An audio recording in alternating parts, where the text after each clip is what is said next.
Buddy. Welcome, welcome. I am standing in an air conditioned sanctuary, and so I am deeply grateful for that. I've been doing gratitudes for months. And what I'm thinking is how grateful I am that we have a community that is so supportive financially as well as in every other way that allowed us to put in this fancy dancy air filtration system that air conditioning came with. So I want to remind any of you listening that are in the area that we have opened the center from 11:30 to 4:30 today, and from 11:30 to 6 tomorrow. We're having extreme heat conditions here in the Pacific Northwest. I bet you've heard about it. Right now, guess who's here? Amber and Lisa are here, and they're going to sing. Take it away, you guys. Well, we're so glad to be here today, and welcome to those of you here in the sanctuary, and hello to everyone tuning in. Let's sing yes together. Here we go. Take me to the water and I'll dive right in. I'm ready to let go of everything that's been. I said, take me to the mountain and I'll climb on up. The highest peak's beauty's gonna fill my cup. I say yes, I say yes. I know all is well. Feel free to stand and clap if you want. I say yes, yes, I say yes. I say yes, yes, knowing all is well. I say yes, I say yes. I say yes, yes, yes, knowing all is well. I say yes, I say yes. I know all is well. All right, we're gonna throw the routine out. I said throw routine right out the door. When I'm scared, I know it leads me to something more. Widen my gaze and see all there is. Take a leap of faith, I'm gonna find that bliss. I say yes, I say yes. I know all is well. All right, sing yes. I say yes, yes, I say yes. I say yes, yes, knowing all is well. I say yes, I say yes. I say yes, yes, yes, knowing all is well. I say yes, I say yes. I know all is well. All right, let's sing yes. Here we go. I say yes, yes, I say yes.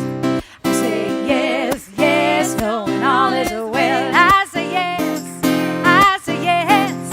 I say yes, yes, yes, knowing all is well. I say yes, I say yes. I know all is well. I say yes. Come on, we all say yes. We know all is well. I say yes. Oh, now we all say yes. We know all is well. Yes, indeed. Well, if you're out there on social media or if you're here in the sanctuary, take a minute to say hello to somebody or say hello to the folks on the interwebs. Wave around. This is our hybrid service.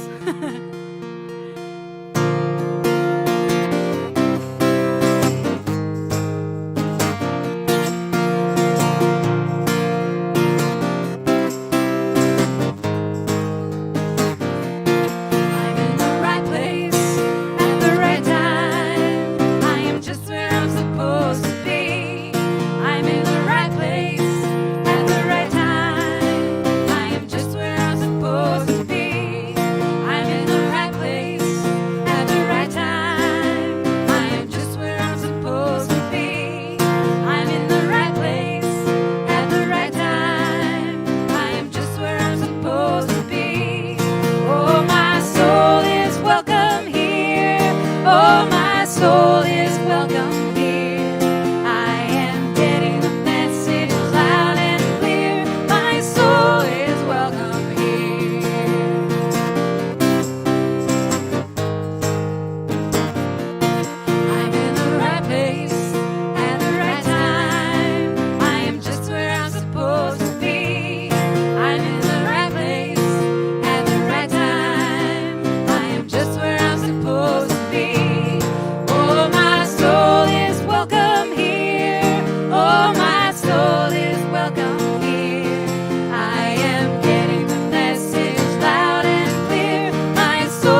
going to move on to our practitioner of the day for an invocational prayer.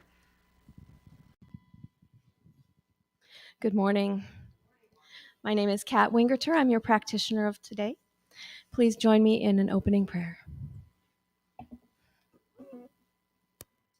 Join me in knowing that there is only one power of love, of light, of joy, one peaceful presence, and that presence is here now.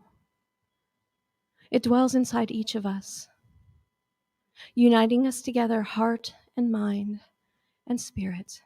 We are one in the presence of love. We are love. We are light. We are joy. And we are here together to hear the wisdom of spirit,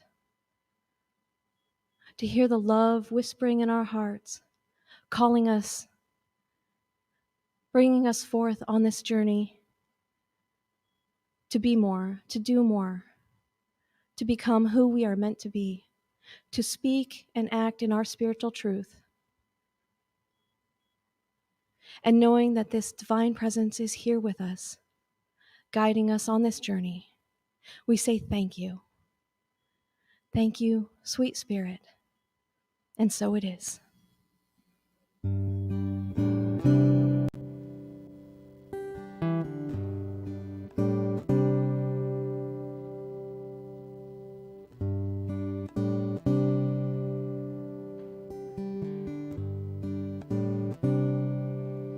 So sacred, so secret, so precious, this love. So sacred, so secret, so precious, this love. So sacred. So sacred, so secret, so precious, this love. So sacred, so secret, so precious, this love. I will share, I will share, I will share, I will share, I will share, I will share, this love.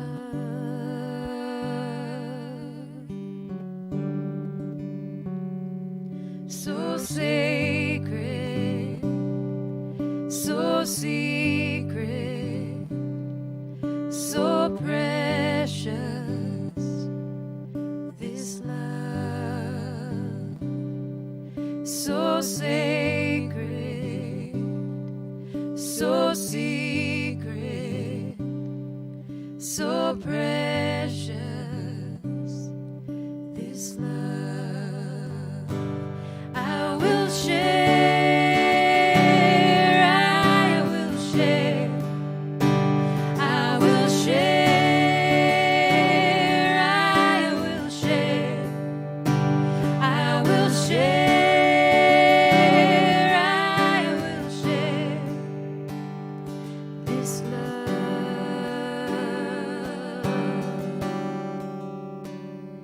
So sacred, so secret, so precious, this love. So sacred, so secret, so precious, this love.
expression of the infinite. All of me, a wonder, expression of the infinite. All of me, pure light, divine. All is love, all is light. All is love, all is light. All is love, all is light. All of me, pure light, divine. All is love. All is love, all is light. All is love, all is light. All is love, all is light. All of me, pure light, divine. All of me, pure light, divine.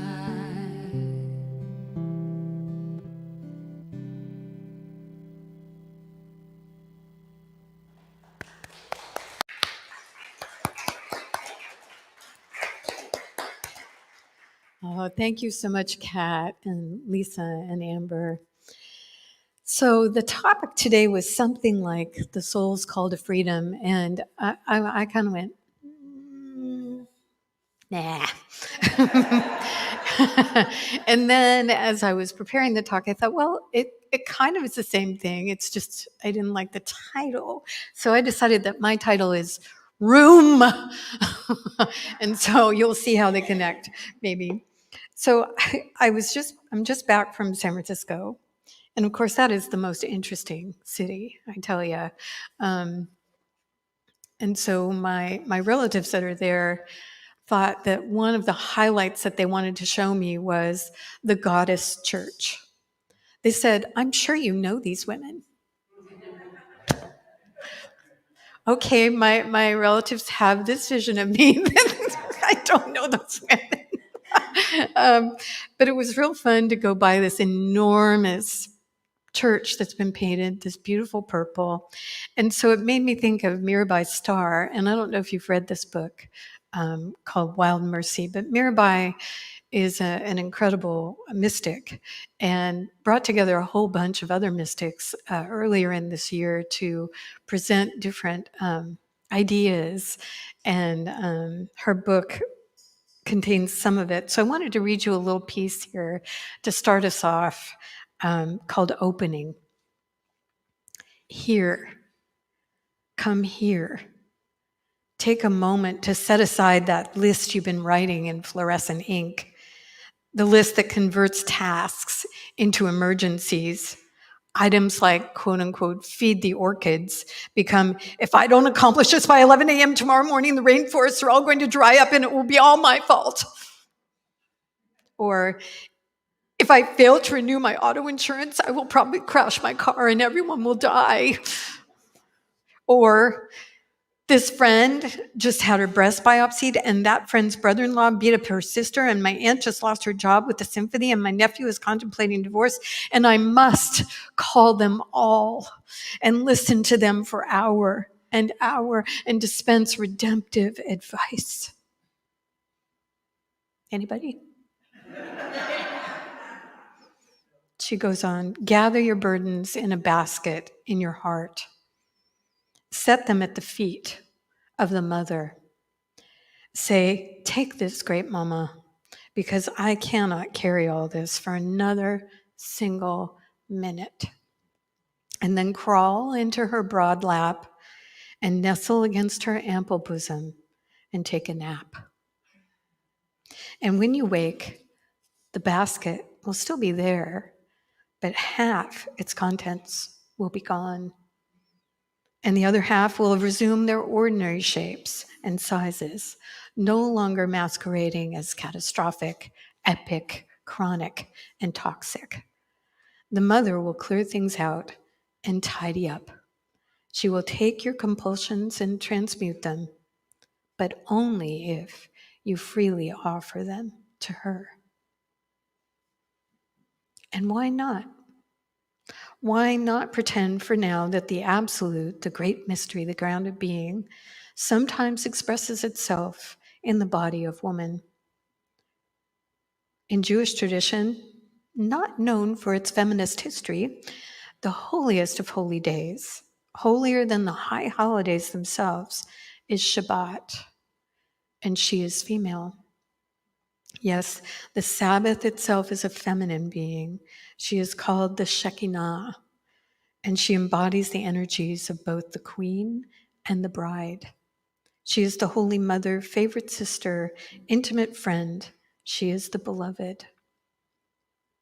Among a certain circle of my friends and family members who let me get away with it, we set aside Friday evenings to welcome the Sabbath. And in the tradition of our Jewish ancestors, we imagine her as a beautiful woman who flies in through every window on wings of light, penetrating and saturating each of us and our hearts. Her name is Shekinah, and she, quote, "resouls us."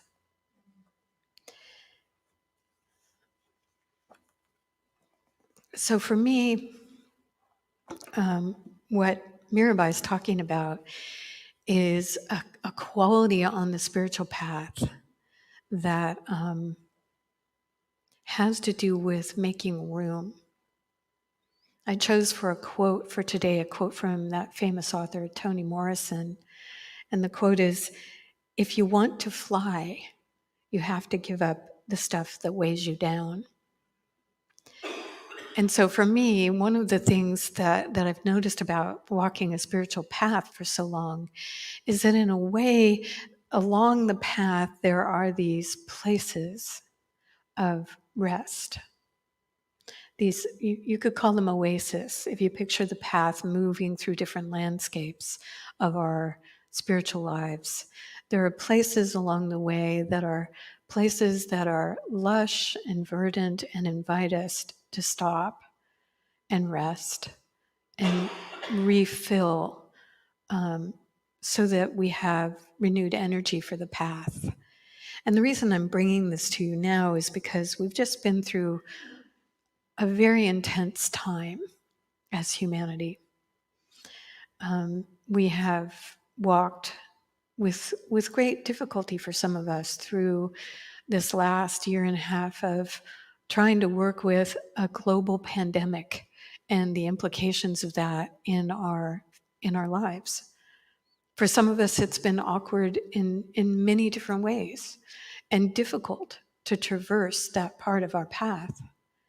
And to hold to a spiritual understanding has also made it challenging. And so it looks to me as though we're walking out of that time. And when we have gone through any time of great stress or great difficulty or challenge, that's often when the verdant, peaceful, calm energies of spirit can be called forward and invoked and invited in. The thing of it is that it's actually not an external place, particularly today, but an internal state.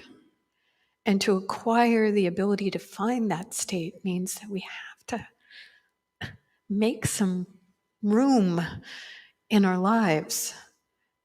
Because if you're like me at all, what's happened is that right at first, when everything shut down and nobody was going anywhere at all, and we were all sort of just kind of learning and trying to be fluid with the changing situations, there was room. It was one of the silver linings, as they say, in quite a dark cloud. There was room. How many of you had room? Raise your hand. More room. And of course, there were people like other people in this room, and I can think of a few people that I'm very close to who used that room to accomplish every single thing that had ever needed to be done around the house, right? Project after project after project after project, and more beyond that. And that's what I mean. There's always a choice. And the choice for some in doing is the doing actually makes room. So it's not that one is better than the other.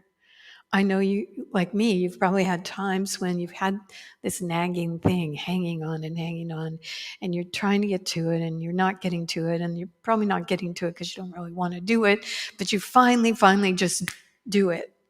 And at the end of that doing, there's space, if we allow it to be there. And for those of us who did a full stop, my question is, well, and what then? What happened then? Did your mind rest? Did your spirit rest? Because rest is actually a skill set. It's actually a spiritual skill set to be able to come to a place where we're not allowing the mind to just go, go, go, go, go, go, go, go, go, go, go. And the body does what it needs to do, but then there's a place of Sabbath where there's energy that's renewed and restored. And this is one of the most important things, I think, to learn as we commit to a spiritual path, is to understand that it's not like this grueling walk that you never stop, but rather it's moving through a series of landscapes that require different things at different times. And now is one of those times, I suspect, in many people's lives where the requirement is to really stop and take a good look at where we have come, where I have come, where have I come? Where am I now? Just resting, thinking, noticing. And so, in our tradition, the science of mind, this understanding that the spiritual path is made up of many landscapes, pairs with an understanding that there are certain universal understandings that are true across all spiritual traditions, across all, finding my bookmark here, across all indigenous pathways. There's some universal knowing that pairs with this understanding of where are we in the landscape of our spiritual life. And the one that I'm particularly bringing to you today is a mental practice. And it's what the founder of the Science Mind called the highest mental practice. And that is to listen to the inner voice and to declare its presence.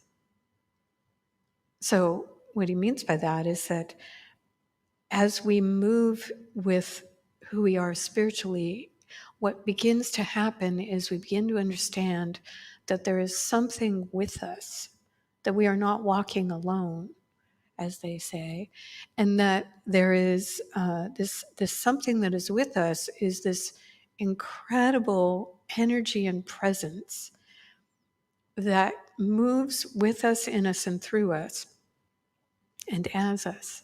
And so it's while it is universally present, it is uniquely shaped in our own way.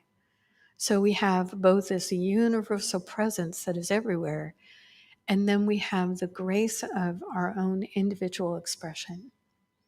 So we're not lockstep, matching everybody else on the spiritual path. That's one of the things that draws people to the science of mind, is this understanding that no, individuality is our expression of the one, of the inner voice, of the inner presence. And this is right and good. So the mystics talk about this a lot. And one of the things that happens when we practice this mental practice of listening to our inner truth, is another way to say it, the inner knowing, and then responding to it, opening to it, and actually owning it.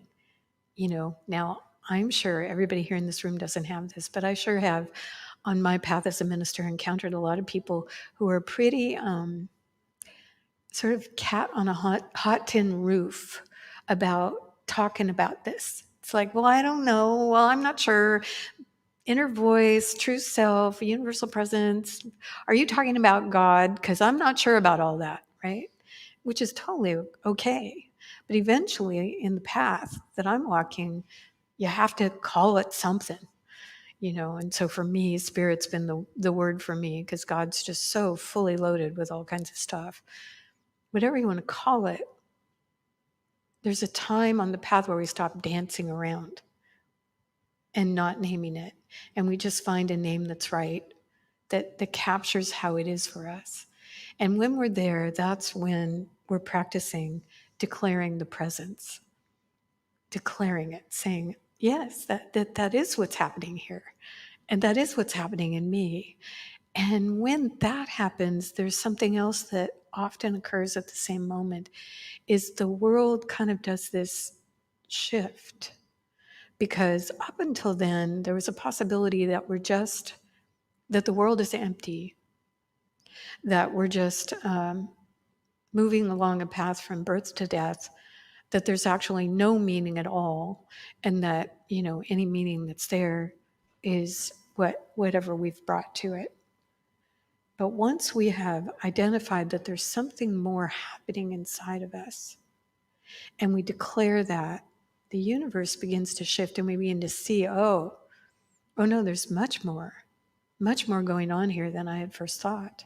And no, this is not just a journey from birth to death and then you're done, but rather this is an unfolding of an incredible journey that was going long before I was here, and will continue, and I will continue long after this body is complete. It shifts everything.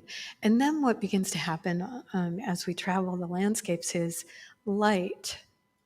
And this is a mystical understanding. Every mystic, and you can look it up, I promise this is so, I looked it up way back when I first started.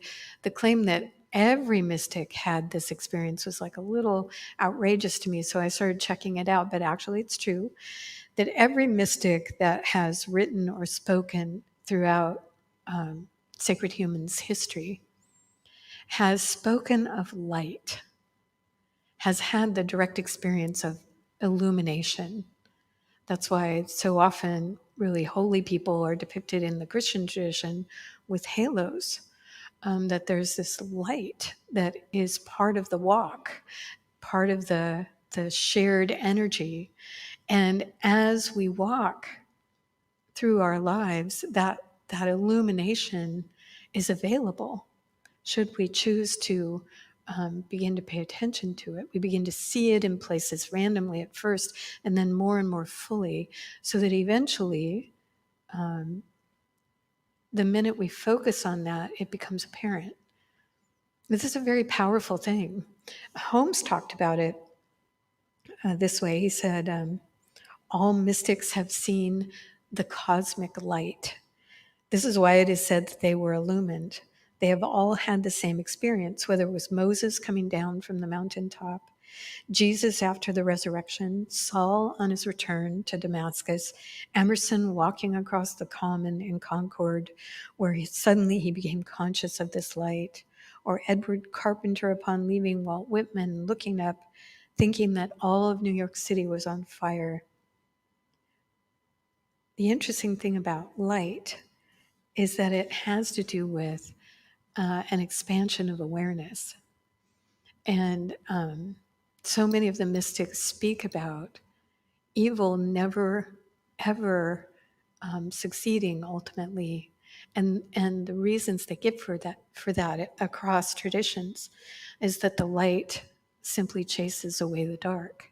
That when you turn a switch on in our modern world, where does the darkness go? It just isn't anymore. And the mystics have this understanding that there is something so powerful that when we are immersed in it, that's all that is. That's all there is. And for me, this is fascinating because as we make room for spirit, the soul's call to freedom, that old title I didn't so much like, becomes more and more available to us. We begin to want room, and we begin to do spiritual practices now, not because Dr. Andrea said it was a good idea, but because we realize that there's something in the practice itself that makes room for something larger, for light, for understanding, for peace, for tranquility, for rest. That's what those practices are there for. And so in the midst of a very difficult situation, when we've practiced making room for spirit and the illumination that comes with that, even difficult situations have space around them, and we have the ability to tap in to our deepest knowing about any situation. Does that happen all the time for me? Sadly, not yet. But more and more, I can sit even with very difficult situations, do spiritual practice while I'm sitting, and actually touch in to the light, knowing that it's there. It's a great, great thing to have. And what for me is most important is what Toni Morrison said, is if we really want to fly in this life we've been given, this precious, incredible life, then we have to release the things that weigh us down. And that means we need room. We need to feng shui the soul and give it space so that we can know that we're walking with an intelligence and love that holds us and moves with us and supports us on our journey. So I'm going to do a prayer for that and we'll close.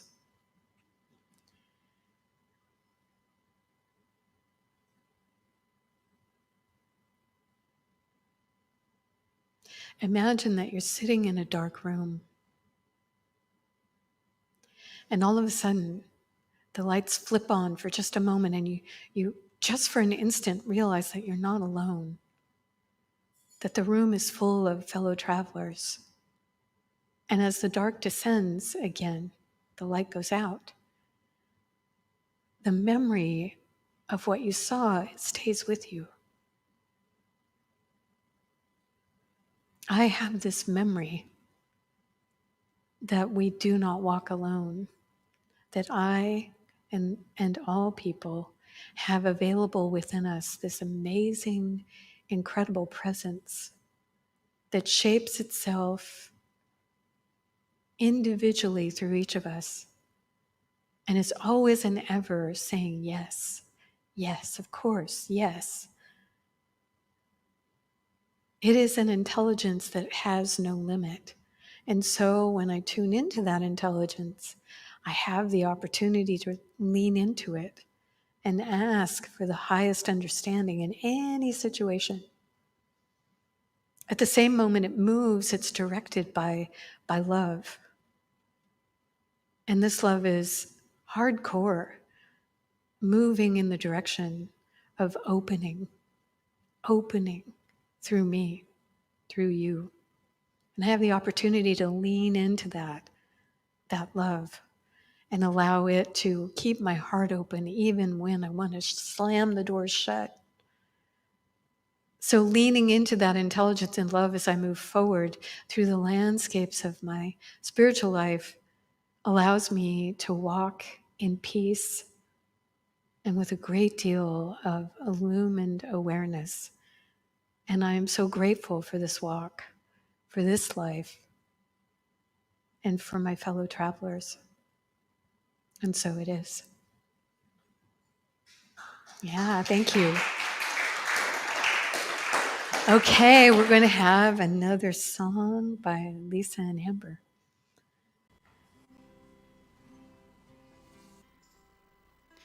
Well, I'll get tuned really quick. Well, it feels really good to be back here in the sanctuary with everyone who's here and with all the volunteers, and of course with Dr. Andrea.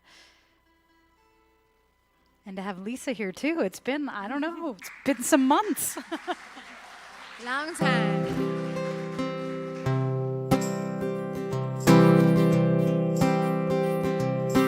Blessed river, polishing stones. She is polishing our hearts. We are claiming our thrones to sit side by side in our awakened homes. Love is always watching. Love is always watching. And we're gonna sing, sing, sing our prayers for freedom. Yeah, we're gonna sing, sing, sing our prayers for freedom. Yeah, we're gonna sing, sing, sing our prayers for freedom.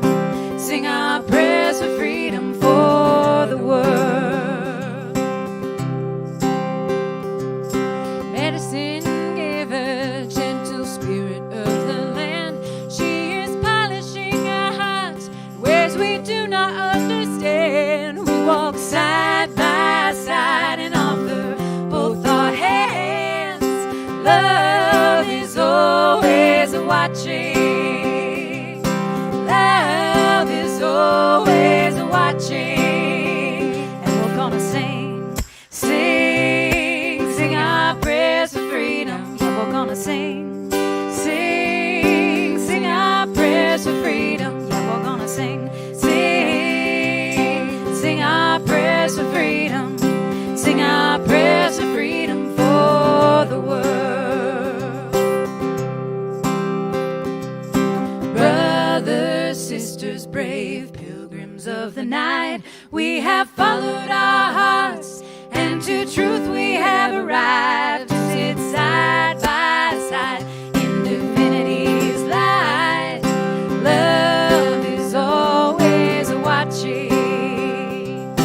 Love is always watching. Sing with us. You're gonna sing, sing, sing our prayers for freedom. We're gonna sing, sing, sing our prayers for freedom. Yeah, we're gonna sing, sing, sing our prayers for freedom. Sing our prayers for freedom for the world.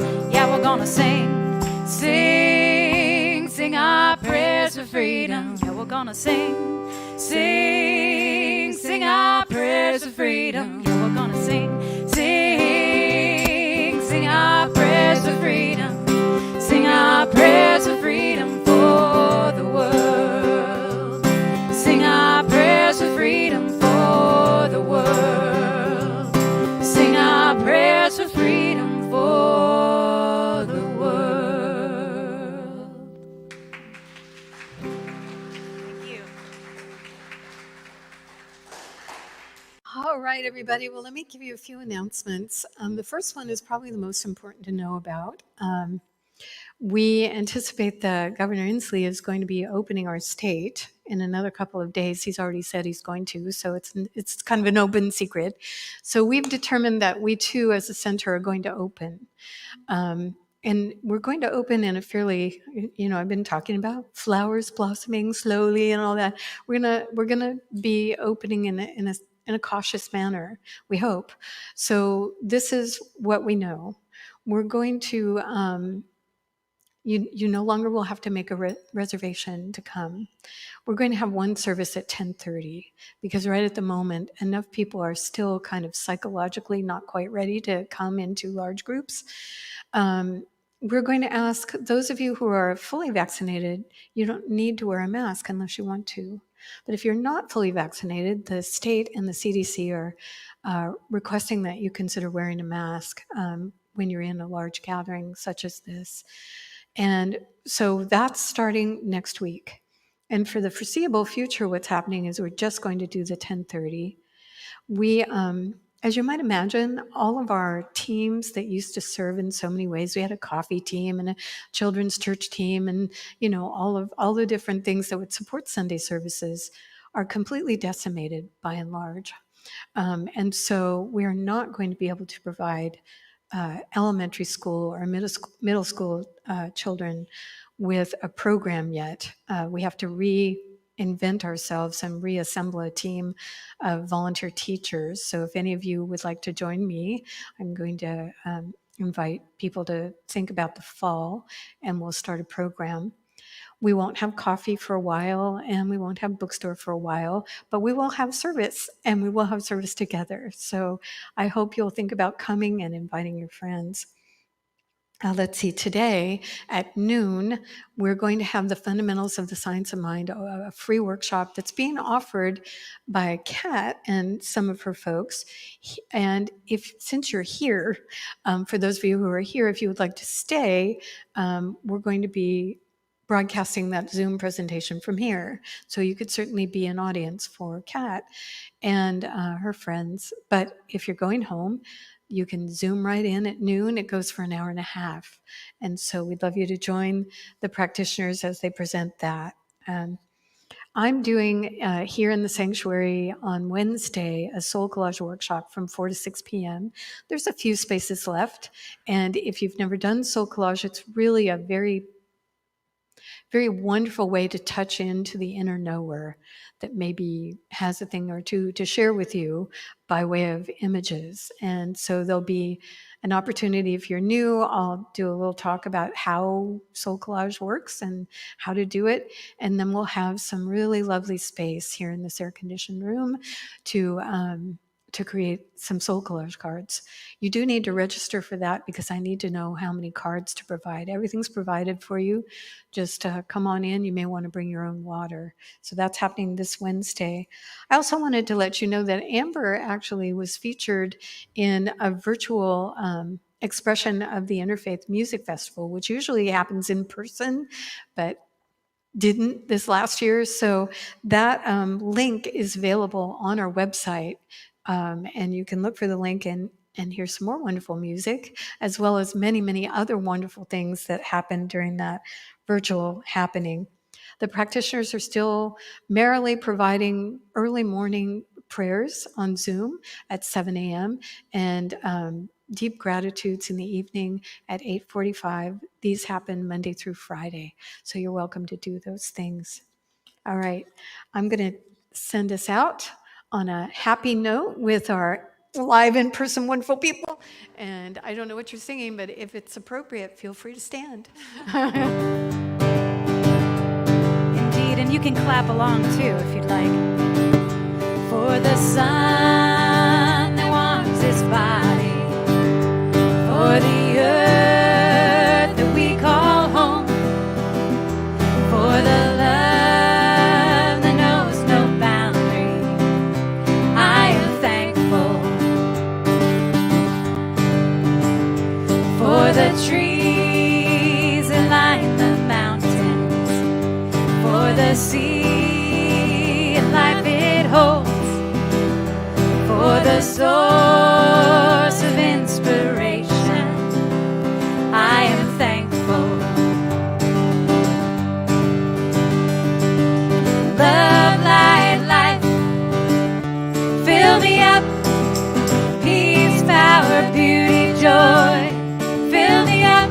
For the one infinite divine that is and ever was, I am thankful. I am thankful. Love and light, love, light, life, fill me up. Peace, power, beauty, joy, fill me up. For the one infinite divine that is and ever was, I am thankful. I am thankful for the sun that warms his body, for the earth that we call home, for the love that knows no boundary, I am thankful. We're so thankful for this community. Thanks for being here today, everyone.